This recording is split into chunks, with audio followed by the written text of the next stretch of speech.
तो चलिए आज के इस वीडियो में आपको हम कक्षा 10 गणित का बहुत ही इंपॉर्टेंट क्वेश्चन लेकर आए हैं जो कि 4 अंक वाले सवाल आपको बताएंगे। आज के इस वीडियो में आपको 5 सवाल बताएंगे, यानी कि 4 अंक के 5 सवाल, यानी कि 4 से 20 नंबर आपका कहीं पर भी नहीं जाने वाला है। और ध्यान दीजिएगा, हम जितने भी सवाल बताएंगे वो काफी इंपॉर्टेंट है।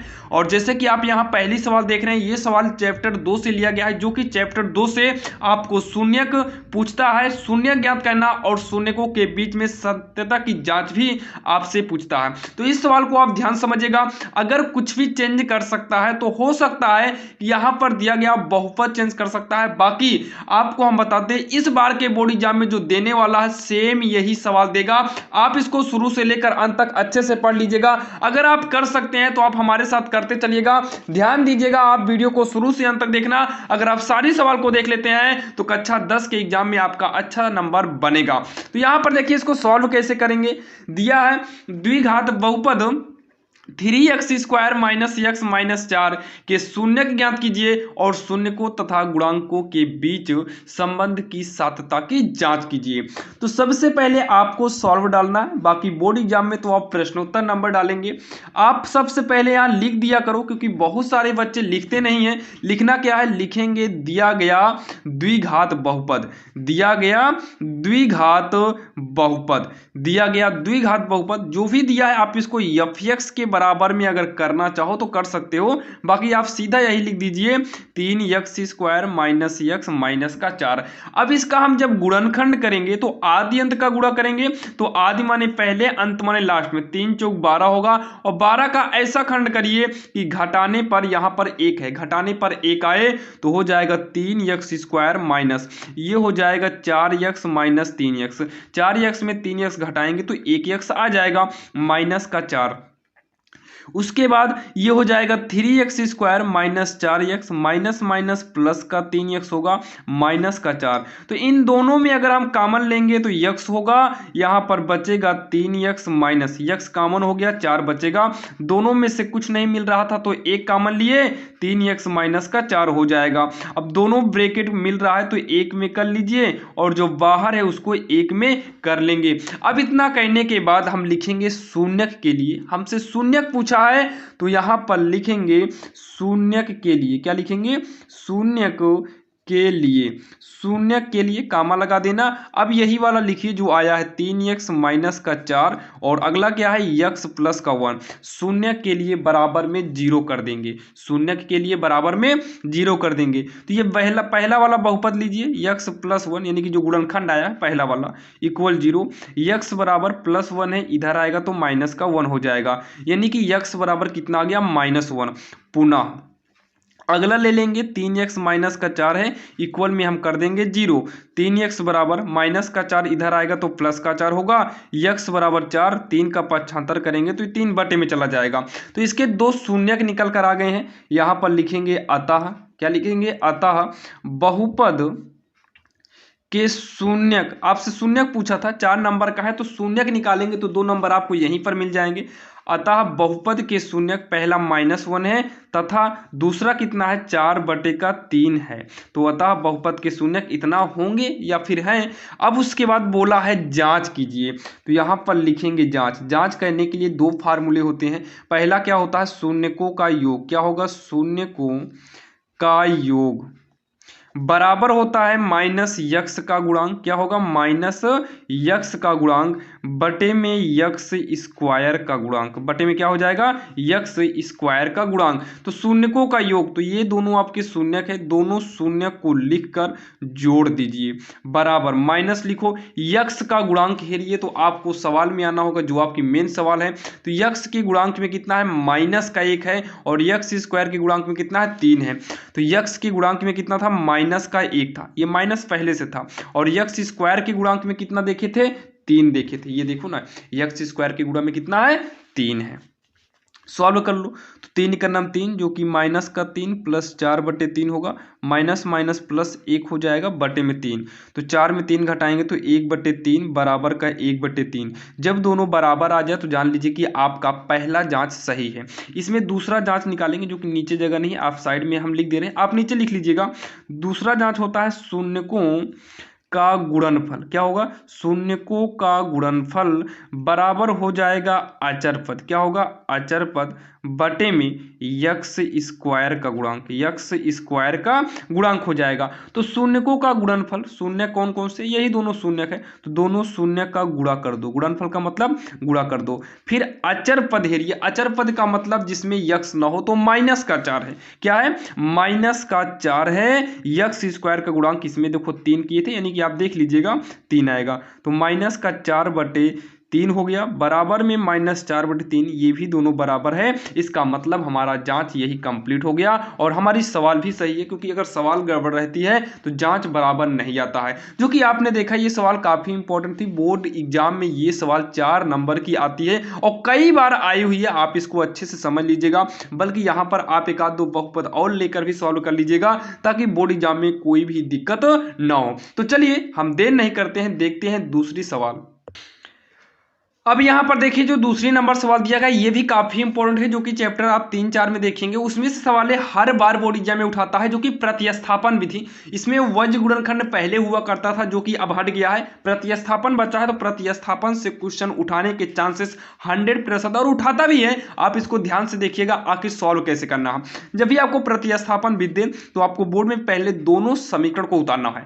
दोनों समीकरण को उतारने के बाद आप पहला वाला समीकरण फिर से लीजिएगा, 0.2x प्लस का 0.3y बराबर का 1.3। प्रतिस्थापन का मतलब क्या होता है कि आप इसमें से यक्स या फिर वाई का मान पहले से निकाल कर तैयार कर लीजिए। तो यहां पर हम यक्स का मान निकाल लेते हैं, तो यक्स वाले को बचा के रखना पड़ेगा, बराबर 1.3, इसको उठाकर इधर कर दो तो माइनस में 0.3y हो जाएगा। यहां से यक्स अकेले बचाएंगे तो 1.3 माइनस का 0.3y पक्षांतर करेंगे तो गुणे में है इसके, ये आ जाएगा बटे में, और यहीं पर आप इसे समीकरण 1 मान के छोड़ दीजिए। कब, जब प्रतिस्थापन विधि बोलेगा तब। अब उसके बाद आप दूसरा वाला लिखिए, दूसरा वाला लिखेंगे तो यहां पर है 0.4x माइनस में 0.5y बराबर का माइनस में 0.7 है। अब यहां पर इसी में आप यक्स का मान जो निकाले हैं यहां से, वही यक्स का मान प्रतिस्थापन कर देना है, यानी कि यक्स का मान प्रतिस्थापित करने पर, या फिर समीकरण आप 2 मान लीजिए, फिर यक्स का मान समीकरण 2 में प्रतिस्थापित करने पर बात वही है। तो हम ये लिख दे रहे हैं नॉर्मल यक्स का मान प्रतिस्थापित करने पर, तो 0.4 लिखेंगे। अब यक्स के स्थान पर ये पूरा का पूरा मान रखेंगे, तो बीच में इंटू यक्स के स्थान पर 1.3 माइनस 0.3y पूरे के बटे में 0.2 हो गया। फिर उसके बाद माइनस है 0.5y इक्वल का माइनस में 0.7, ये हम लिख दिए। इतना आपके समझ में आ गया होगा। अब हम इसको सॉल्व करते हैं, तो पॉइंट एक अंक बाद है, कट जाएगा, 2 दूनी 4, तो इस 2 का अंदर गुणा करेंगे इसमें, तो ये पूरा ब्रैकेट में करना होगा क्योंकि पूरे के बटे में था। तो 1.3 minus 0.3y minus 0.5y equal का माइनस 0.7 हो जाएगा। 2 13 में 26 होगा, एक अंक बाद पॉइंट, 2 तिहाई 6 होगा, 0.6y माइनस का 0.5y इक्वल का माइनस 0.7 हो जाएगा। तो ये 6 5 जोड़ देंगे यानी कि 11 आएगा, तो माइनस का 1.1y हो जाएगा, 0.7 इसको उठाकर इधर करेंगे, ये माइनस में, ये भी इधर से आएगा तो ये माइनस में इधर आएगा तो माइनस में ही हो जाएगा 2.6। और आगे जब सॉल्व करेंगे 1.1y ये हो जाएगा 7 6 13, यानी कि माइनस का 3.3 हो जाएगा। माइनस को माइनस से काट दो, y इक्वल हो जाएगा 3.3 बराबर नहीं बटे में, क्योंकि इसको पक्षांतर करेंगे तो बटे में आएगा, ये बटे में आएगा 1.1। पहला नंबर दोनों का पॉइंट एक अंक बाद है, कट जाएगा, 11 का नाम 11, 11 तिहाई 33, यानी कि y का मान जो आया कितना आया, 3 आया। y का मान कितना आ जाएगा, 3 आ जाएगा। अब y का मान हमारा आ गया है 3। अब y का मान उठाइए और समीकरण 1 में रख दीजिए, y का मान समीकरण 1 में रख दीजिए। प्रतिस्थापन विधि से है तो प्रतिस्थापित कर दीजिए, तो y का मान समीकरण 1 में प्रतिस्थापित करने पर, तो प्रतिस्थापित करने पर, तो चलिए y का मान हम समीकरण 1 में प्रतिस्थापित करते हैं। तो समीकरण 1 पहले लिखेंगे x बराबर, पहले x बराबर 1.3 माइनस लिख लेते हैं, तो x बराबर 1.3 माइनस यहाँ पर कितना है 0.3, गुणे में y का मान रखेंगे 0.3 गुणे में y, तो 0.3 गुणे में y के स्थान पर 3 है और इसके बटे में कितना है 0.2 है और इसके बटे में करेंगे 0.2, यक्स बराबर 1.3, ये हो जाएगा 3 त्रिक का 9 बटे में 0.2 हो जाएगा, तो यक्स बराबर होगा, घटाएंगे तो 0.4 आएगा,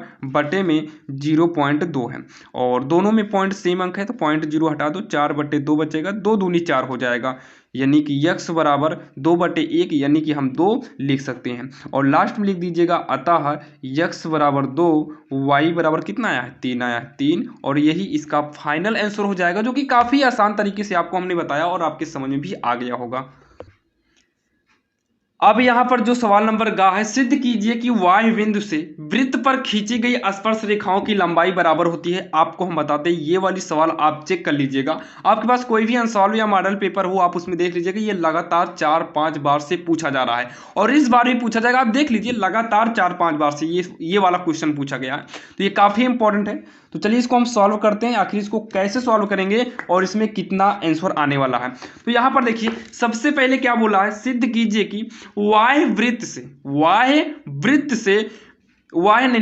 बिंदु से वृत्त पर खींची गई स्पर्श रेखाओं की लंबाइयां बराबर होती हैं। आप इस सवाल को पहले पढ़िए और इसका रीजन निकालने की कोशिश करिए। बोला है कि सिद्ध करना है वाह्य बिंदु से, वाह्य का मतलब किसी बाहरी बिंदु से वृत्त पर खींची गई स्पर्श रेखा, वृत्त पर खींची गई स्पर्श रेखाओं की लंबाइयां बराबर होती हैं। स्पर्श रेखाओं की लंबाइयां बराबर होती हैं, इसका मतलब है कि सबसे पहला नंबर तो कोई वृत्त होना चाहिए। क्या होना चाहिए? कोई वृत्त होना चाहिए। तो हम यहाँ पर वृत्त एक खींच लेते हैं। सबसे पहले आप वृत्त देखिए, आप बोर्ड में बनाइएगा गोला से, हम इसे नॉर्मल ही आपको समझाने के लिए बना देते हैं। ये देखो एक गोला बन गया, आप गोल बनाइएगा। अब उसके बाद एक क्या बना लिया, हम गोला बना लिए, तो यहाँ पर लिखेंगे माना वृत्त, क्या लिखेंगे?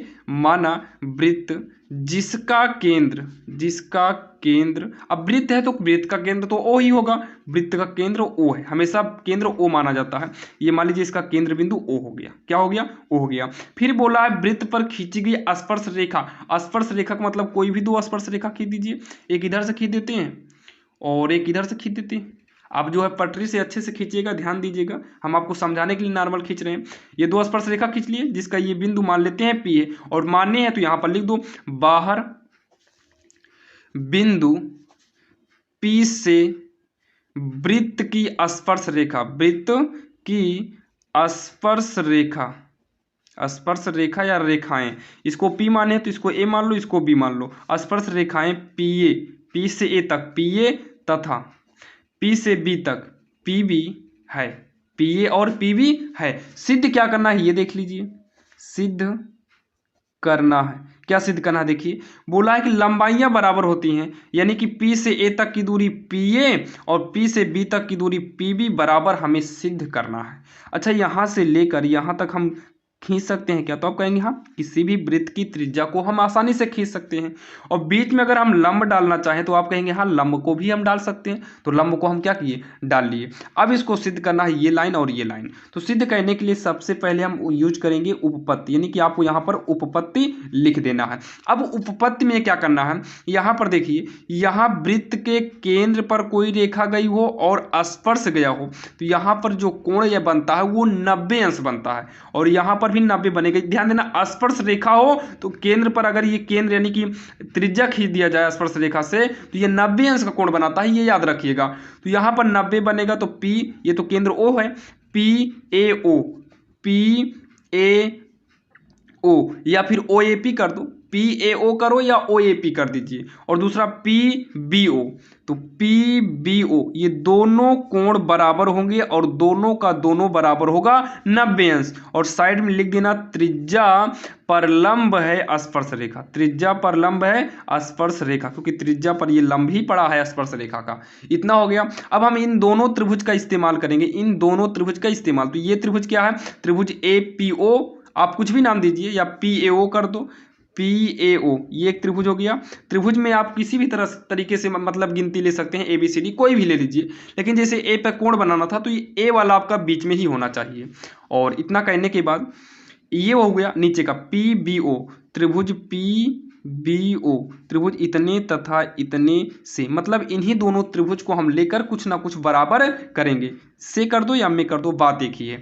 अब इसमें देखिए दोनों में ये त्रिज्या, इस त्रिभुज में इस त्रिभुज में ये त्रिज्या है, ये भी त्रिज्या है, दोनों की त्रिज्या सेम होती है। एक वृत्त की सारी त्रिज्याएं क्या होंगी, सेम होंगी। तो ये हो जाएगा OA बराबर का OB। क्या हो जाएगा, OA बराबर OB।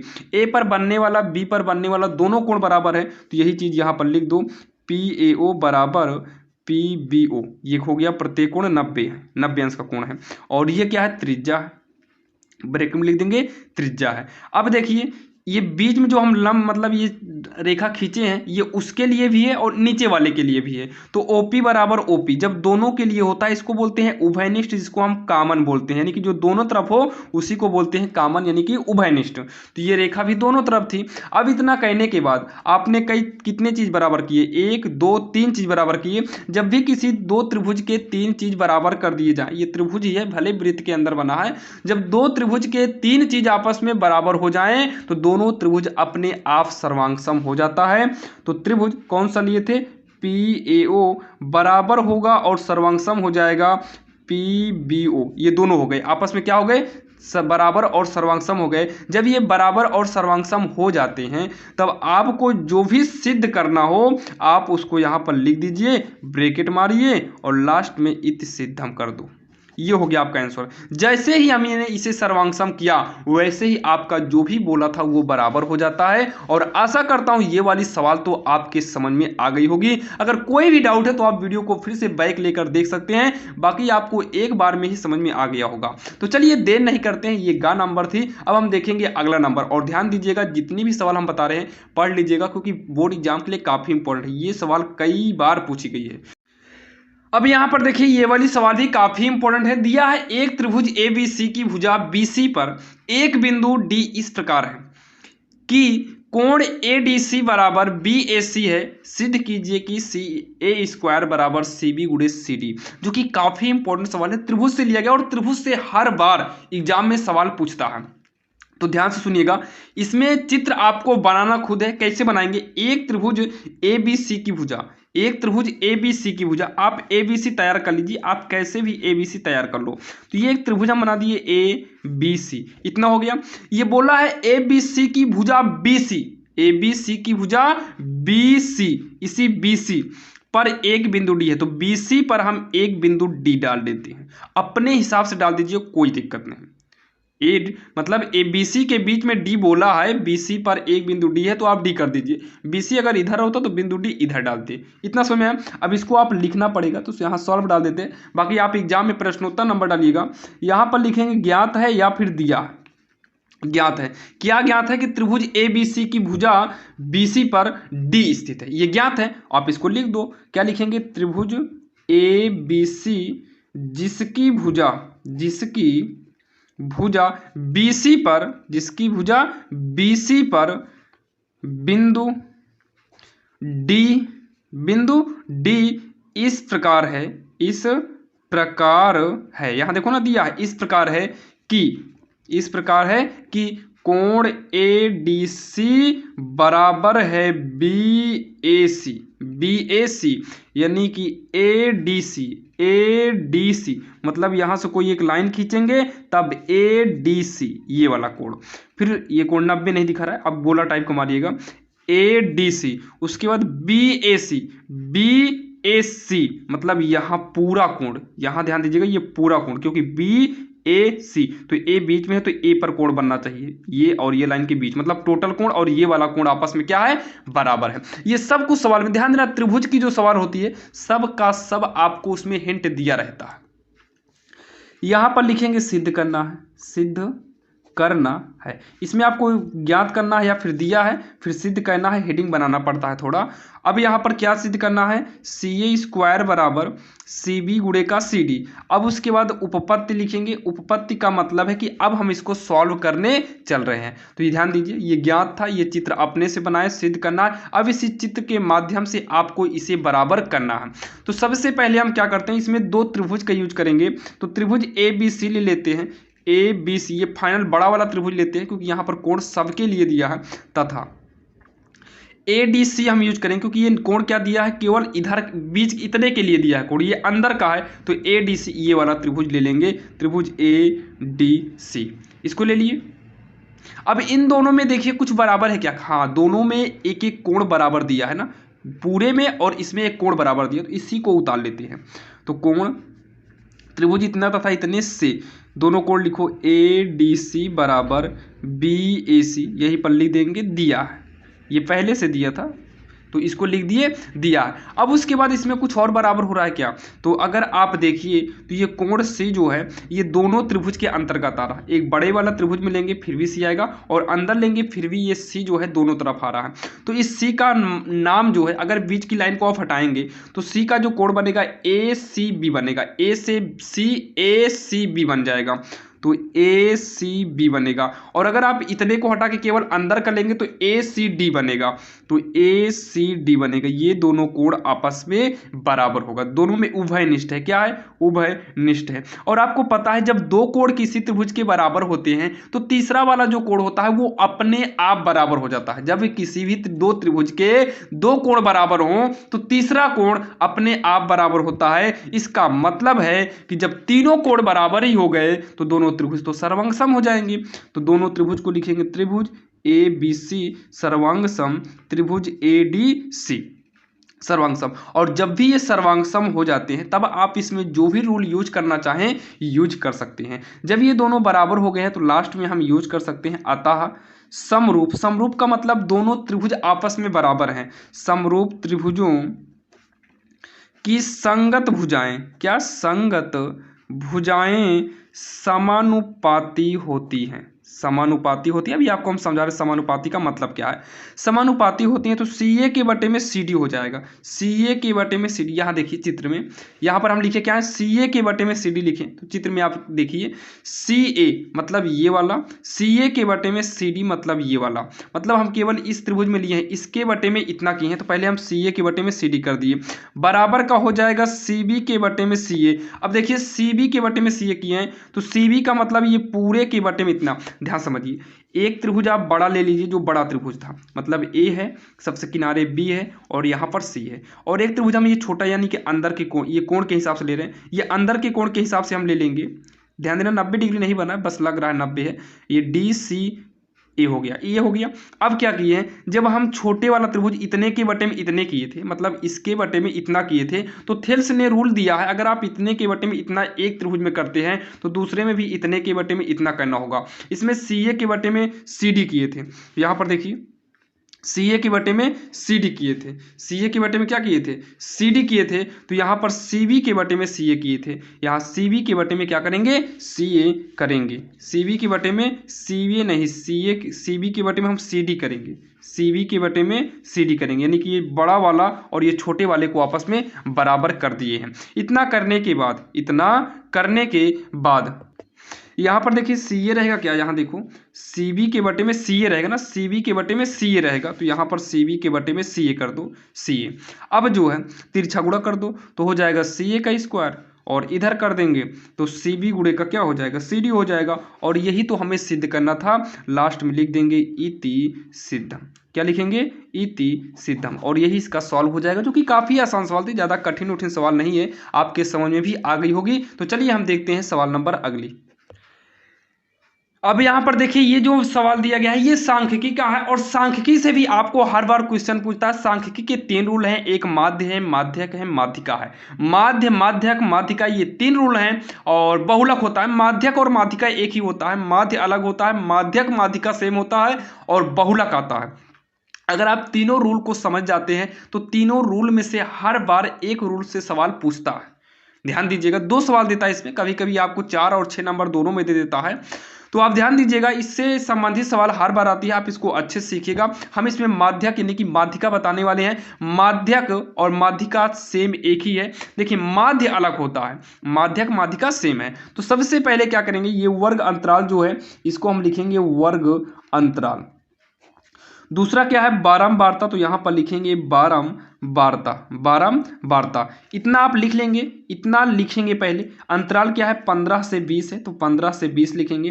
फिर कितना है, 20 से 25 है, फिर 25 से 30 है, 30 से 35 है, और 35 से 40 है, 40 से 50 है, नहीं 40 से 45 है, और फिर 45 से 50 है। ये इसका अंतराल दिया है, आपके सामने लिख दिया अंतराल। उसके बाद बारंबारता कितना है, 14 है, 56 है, 60 है, 86 है, फिर 74 है, 62 है, फिर 48 है, फिर कितना है 48 है। ये हो गया आपका बारंबारता।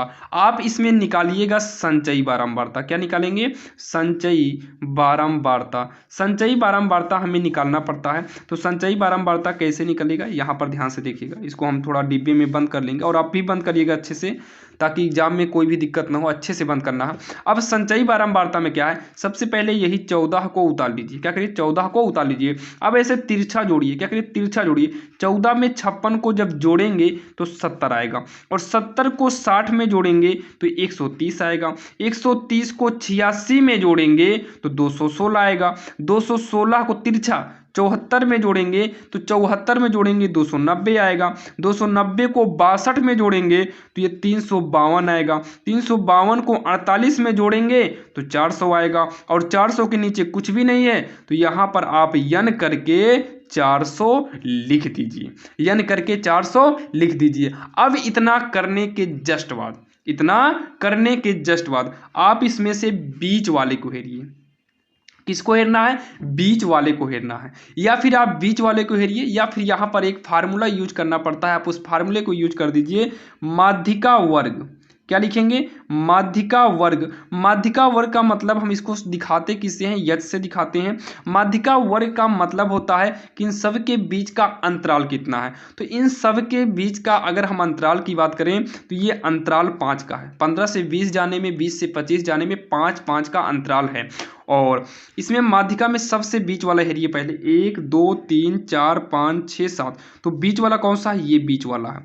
तो बीच वाले का पहला वाले को यल बोलते हैं, तो यहाँ पर लिखेंगे यल इक्वल का 30। कितना करेंगे, यल बराबर का 30 कर देंगे। अब उसके बाद इसी के जस्ट सामने आएंगे तो हमारा एक छोटा यफ होगा। क्या हो जाएगा, यफ हो जाएगा, जो कि कितना है, 86 है। कितना है, 86 है, और इसी के 86 है, यानी कि यहाँ पर छोटा यफ करिए, यानी कि बारंबारता है, और इसी के जस्ट सामने आकर आप ऊपर चले जाइए, इसी को बोलते हैं संचयी बारंबारता, यानी कि C बराबर 130 हो जाएगा। अब हम यहाँ पर माध्यिका यानी कि माध्यक का फार्मूला यूज करेंगे, तो हो जाएगा माध्यिका बराबर, माध्यिका का फार्मूला होगा यल प्लस में n/2 माइनस का C गुणे में H अपान पूरे के बटे में कितना हो जाएगा, यफ हो जाएगा। अब सॉल्व करेंगे तो यल के बराबर में कितना है, यहाँ पर 30 है तो 30 होगा, प्लस में यन के स्थान पर यन कितना है, 400, तो 400 बटे 2 करेंगे तो ये आएगा 200, माइनस में C कितना है, 130 है, ब्रैकेट बंद करिए, गुणे में H कितना है, यहाँ पर देख सकते हैं 5 है, पूरे के बटे में यफ यानी कि बारंबारता कितना है, 86 है। तो यहाँ पर 86 कर देंगे, ये हो जाएगा 30 प्लस 200 में अगर हम 130 को घटा दें तो ये 200 में से अगर हम 130 को घटाएंगे तो 70 गुणे 5 बटे का 86 हो जाएगा। आगे सॉल्व करेंगे 30 प्लस में, ये काटना हो तो काट दीजिए, बाकी गुणा कर दो, 350 बटे का 86 आएगा। आगे सॉल्व करेंगे 30 प्लस, इसको आप भाग दे लीजिएगा, जब इसको भाग देंगे तो ये आएगा 34.07, और इन दोनों को हम जोड़ देंगे, नहीं 34 नहीं आएगा, ये 4.07 आएगा। कितना आएगा, 4.07 आएगा, और जोड़ने के बाद ये आएगा 34.07, और यही इसका उत्तर हो जाएगा, जो कि काफ़ी आसान सवाल थी, आपके समझ में भी आ गई होगी। तो चलिए देखते हैं, एक सवाल और बची है, क्योंकि आज की इस वीडियो में आपको हम 6 सवाल बताएंगे, जिसमें से 5 सवाल बोर्ड एग्जाम में कन्फर्म पूछी जाएगी। अब यहाँ पर सवाल नंबर अगली की बात करें तो दिया है, एक पासे को एक बार फेंका जाता है, एक पासे को एक बार फेंका जाता है, निम्नलिखित को प्राप्त करने की प्रायिकता ज्ञात कीजिए। तो सबसे पहले यहाँ पर हम सॉल्व डालते हैं, आप प्रश्नोत्तर नंबर डालिएगा। यहाँ पर बात किसकी किया है, तो पासे की, तो यहाँ पर लिखेंगे एक पासे को एक बार फेंकने पर प्राप्त घटनाएं। अगर आप एक पासे को उछालेंगे तो पासे पर क्या आएगा, 1 आएगा, 2 आएगा, 3 आएगा, 4 आएगा, 5 आएगा, 6, यानी कि इन 6 नंबर में से कोई एक नंबर आएगा। यानी कि टोटल कितने नंबर आ सकते हैं, तो 6 नंबर आ सकते हैं। यानी कि कुल परिणाम, यानी कि कुल संभव परिणाम बराबर कितने होंगे 6। कुल संभव परिणाम का मतलब है कि आपको पासे पर उछालने पर, पासे को फेंकने पर कितने अंक आ सकते हैं, उन्हीं को बोलते हैं कुल संभव परिणाम। तो कितना हो गया, 6 हो गया। अब यहाँ पर जो नंबर ए में बात किया है, ये बोला है एक अभाज्य संख्या। क्या बात किया है, एक अभाज्य संख्या। एक अभाज्य संख्या बोले तो एक अभाज्य संख्या का मतलब इसमें या तो एक आ सकता है, अभाज्य संख्या में अगर हम बात करें तो या तो देखिए अभाज्य संख्या में एक नहीं 2 आएगा, 2 क्योंकि जो संख्या स्वयं से कटे वो अभाज्य होती है। या तो 2 आएगा, या तो 3 भी जो है स्वयं से कटता है और 5 भी स्वयं से कटता है। 4 और 6 अभाज्य में नहीं आएगा और 1 तो अभाज्य में आएगा ही नहीं। यानी कि अभाज्य संख्या जो है वो कितनी हो गई, 3। इसको बोलते हैं आने वाली बात हुई है तो अनुकूल। तो अनुकूल परिणाम कितना हो गया, अनुकूल परिणाम भी 3 हो गया। 1 2 3 नंबर है तो 3 हो गया। अब इसकी प्रायिकता निकालेंगे, अभीष्ट प्रायिकता। अभीष्ट प्रायिकता बराबर फार्मूला होता है अनुकूल परिणाम, अनुकूल परिणाम बटे में संभव परिणाम, बटे में संभव परिणाम। तो अनुकूल परिणाम कितना है, तो 3 है। संभव कितना है, 6 है। तो 3 का नाम 3, 3 दूनी 6, यानी कि इसका आंसर जो आएगा वो 1/6 आएगा। और इसी में बी जो घटना बोला है 2 और 6 के बीच स्थित हो, 2 और 6 के बीच स्थित हो, 2 और 6 के बीच स्थित, 2 और 6 के बीच स्थित संख्याएं। अच्छा 2 और 6 के बीच में कौन सी संख्या होगी, 2 और 6 के बीच में तो 2 के बाद 3 आएगा, 3 के बाद 4 आएगा, 4 के बाद 5 आएगा, 6 नहीं लेना है, 2 से 6 के बीच का लेना है, ये केवल बीच के नंबर लेना है। यानी कि ये 2 और ये 6 नहीं लिया जाएगा। तो यहाँ पर भी कितने संख्या लिए जा सकते हैं, 3। तो लेने वाले को ही बोलते हैं अनुकूल परिणाम। क्या बोलते हैं, अनुकूल परिणाम। तो इसमें भी अनुकूल परिणाम की बात करें तो अनुकूल परिणाम कितना है, 3 है। अनुकूल परिणाम कितना है, 3 है। तो यहां पर भी लास्ट में लिखेंगे अभीष्ट प्रायिकता। क्या लिखेंगे, अभीष्ट प्रायिकता बराबर अनुकूल परिणाम, अनुकूल 3 है, संभव परिणाम 6 है। तो 3 का नाम 3, 3 दूनी 6, यानी कि 1/2 इसका भी आंसर आएगा और यही इसका आंसर हो जाएगा, जो कि काफ़ी इंपॉर्टेंट सवाल थी। और आज के इस वीडियो में हमने आपको 6 सवाल बताया है, जो कि बोर्ड में 5 सवाल इसमें से पूछी जाएगी 4 नंबर का, यानी कि 20 नंबर आज के इस वीडियो में आपका फाइनल हो गया है। और जितने चैप्टर के क्वेश्चन हम आपको बताए हैं सेम इतने ही चैप्टर के एक एक सवाल आप इसी मॉडल की बुक से आप एक एक और दोहरा लीजिएगा, ताकि आपको बोर्ड में कोई भी प्रॉब्लम ना हो। बाकी इसका नेक्स्ट पार्ट भी आएगा, 4 नंबर की सवाल अभी अगला पार्ट लेकर आएंगे, उसमें भी आपको 6 सवाल बताएंगे। अगर आप सभी पार्ट को देखते हैं तो बोर्ड एग्जाम में कहीं से भी सवाल पूछेगा, आपको कोई भी प्रॉब्लम नहीं होगी। तो चलिए मिलेंगे किसी अन्य वीडियो में, और ऐसे ही वीडियो आपको मिलता रहेगा। अगर आप चैनल पर नए हैं तो सब्सक्राइब जरूर करिएगा। तो चलिए मिलते हैं किसी अन्य वीडियो में, तब तक के लिए जय हिंद।